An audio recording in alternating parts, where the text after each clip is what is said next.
नमस्कार, मैं हूं अनुराग चड्ढा। इनसाइड विद अनुराग में आपका स्वागत है। दोस्तों, गुर्जरों के नए नेता चंद्रशेखर आजाद ने योगी सरकार की नींद उड़ा दी है।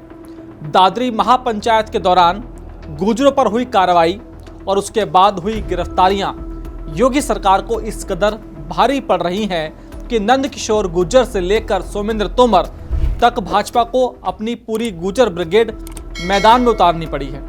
भाजपा के सभी गुर्जर नेता डैमेज कंट्रोल और गुर्जरों को मनाने पहुंच रहे हैं, लेकिन इसका कोई फायदा नहीं हो रहा है क्योंकि गुर्जरों को अब चंद्रशेखर आजाद में अपना भाई और नेता दिखाई दे रहा है। जी हां, इस पूरी सियासी बिसात का केंद्र बनी हुई है मेरठ की जेल, जहां कल नेताओं का तांता लग रहा है। पहले सरकार की तरफ से संकट मोचन बनकर पहुंचे मंत्री सोमेंद्र तोमर। उन्होंने जेल में बंद गुर्जर नेताओं से मुलाकात की, उनकी नाराजगी दूर करने की कोशिश की और बाहर आकर सारा ठीकरा विपक्ष के सिर फोड़ दिया कि ये सब विपक्ष की साजिश है। उन्होंने ही गुर्जर युवाओं को उकसाया है, लेकिन शायद गुर्जर समाज इस वक्त बचाव नहीं बल्कि अपने हक की आवाज सुनना चाहता है। और यहीं पर इस कहानी में एंट्री होती है लोनी से बीजेपी के फायर ब्रांड विधायक नंदकिशोर गुर्जर की। नंदकिशोर गुर्जर ने एक साथ कई नावों पर पैर रखने की कोशिश की। एक तरफ तो उन्होंने कहा कि जो लोग जेल गए हैं वो निर्दोष हैं और उन्हें रिहा किया जाना चाहिए, लेकिन दूसरी ही सांस में उन्होंने पूरे आंदोलन का ठीकरा टोपी दाढ़ी वाले जिहादियों और कांग्रेस सपा के भेजे हुए लोगों पर फोड़ दिया। उनका तर्क था कि गुर्जर कभी सरकारी संपत्ति को नुकसान नहीं पहुंचा सकता। उन्होंने ये भी माना कि जेल में बंद ज्यादातर निर्दोष हैं और उन्हें रिहा किया जाना चाहिए। यानी एक तरफ तो सरकार का बचाव कर रहे थे तो दूसरी तरफ समाज के गुस्से को भी शांत करने की कोशिश। लेकिन उनका यह बयान भी मामले को शांत करते नहीं दिख रहा है, क्योंकि गुर्जर समाज के हक की बात इस समय चंद्रशेखर आजाद कर रहे थे।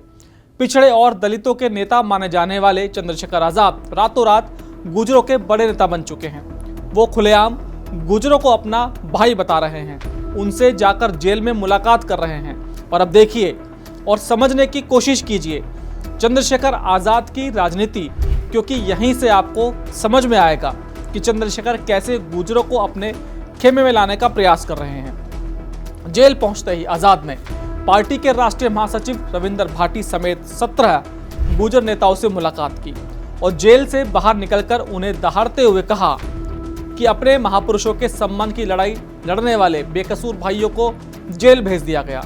ये सब सरकार के इशारे पर चल रहा है। और फिर उन्होंने वो तुरुप का इक्का फेंका जिसने सोमेंद्र तोमर की पूरी मुलाकात को शून्य कर दिया। तोमर की तरफ इशारा करते हुए आजाद ने कहा कि अगर मैं मंत्री होता तो मैं अपने भाइयों को छुड़ा कर ले आता। यह सिर्फ एक बयान नहीं, यह एक सीधा संदेश था। वो सत्ता में नहीं है फिर भी लड़ रहे हैं। ऐसे में अगर वो मंत्री बन जाएं तो गुर्जर समाज पर एक भी आंच नहीं आने देंगे। चंद्रशेखर यहीं नहीं रुके, उन्होंने इस लड़ाई को व्यक्तिगत बनाते हुए खुद को एक विक्टिम और योद्धा के तौर पर पेश किया। उन्होंने दावा किया, मुझे एक अधिकारी ने फोन पर धमकाया, लेकिन मैं डरने वाला नहीं हूं। साम दाम दंड भेद। चंद्रशेखर ने हर पैतरा अपनाकर यह साबित करने की कोशिश की है कि इस वक्त उनसे बड़ा गुर्जरों का हितैषी और दूसरा कोई नहीं है। उन्होंने आगे सरकार को अल्टीमेटम भी दे दिया कि अगर एक सप्ताह में सभी निर्दोष लोगों को नहीं छोड़ा गया तो आजाद समाज पार्टी पूरे प्रदेश में मजबूत आंदोलन करेगी। यह चंद्रशेखर आजाद का मास्टर स्ट्रोक है। वो जानते हैं कि सिर्फ पिछड़ों और दलितों का झंडा उठाकर वो सांसद या विधायक तो बन सकते हैं, लेकिन लखनऊ की सत्ता का रास्ता कई और समाजों की गलियों से होकर गुजरता है। पश्चिमी उत्तर प्रदेश की 108 से ज्यादा विधानसभा सीटों पर गुर्जर और जाट वोट बैंक निर्णायक भूमिका में है। बसपा के कमजोर होने से जो दलित वोट चंद्रशेखर के साथ खड़ा है, अगर उसमें गुर्जर जैसा एक और मजबूत समाज जुड़ गया तो चंद्रशेखर यूपी की राजनीति में अखिलेश और योगी के बराबर एक तीसरा पावर सेंटर बनकर उभर सकते हैं। वो सिर्फ एक साइड किक बनकर नहीं रहेंगे बल्कि किंग मेकर की भूमिका में आ जाएंगे। योगी सरकार भी इस खतरे को बखूबी समझ रही है, इसलिए अपने गुर्जर नेताओं को आगे कर रही है। लेकिन सरकार को और उसके नेताओं को यह समझना होगा कि गुर्जर समाज इस समय यह नहीं सुनना चाहता कि उन्हें किसने भड़काया, ये किसकी साजिश थी, उनकी आंखों में सिर्फ एक ही तस्वीर है, योगी की पुलिस ने उनके भाइयों को जेल में डाल दिया। ऐसे में भाजपा के गुर्जर नेताओं को विपक्ष पर हमला करने की बजाय अपने समाज के हक की बात करनी होगी।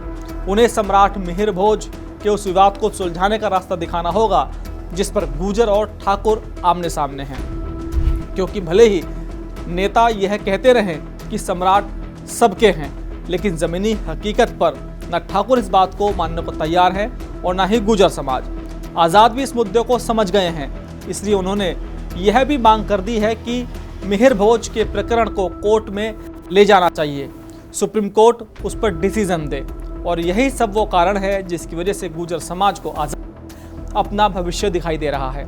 आज़ाद ने पिछले कुछ दिनों में जब से यह दादरी का विवाद शुरू हुआ है तो एक तीर से कई निशाने साधे हैं।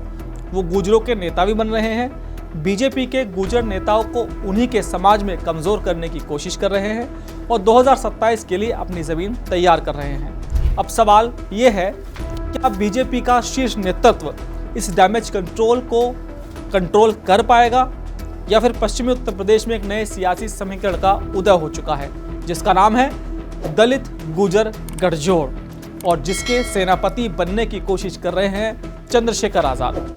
दोस्तों, मेरा ये विश्लेषण आपको कैसा लगा कमेंट बॉक्स में जरूर लिखकर बताइएगा। साथ ही साथ मेरे चैनल को सब्सक्राइब करना बिल्कुल मत भूलिएगा।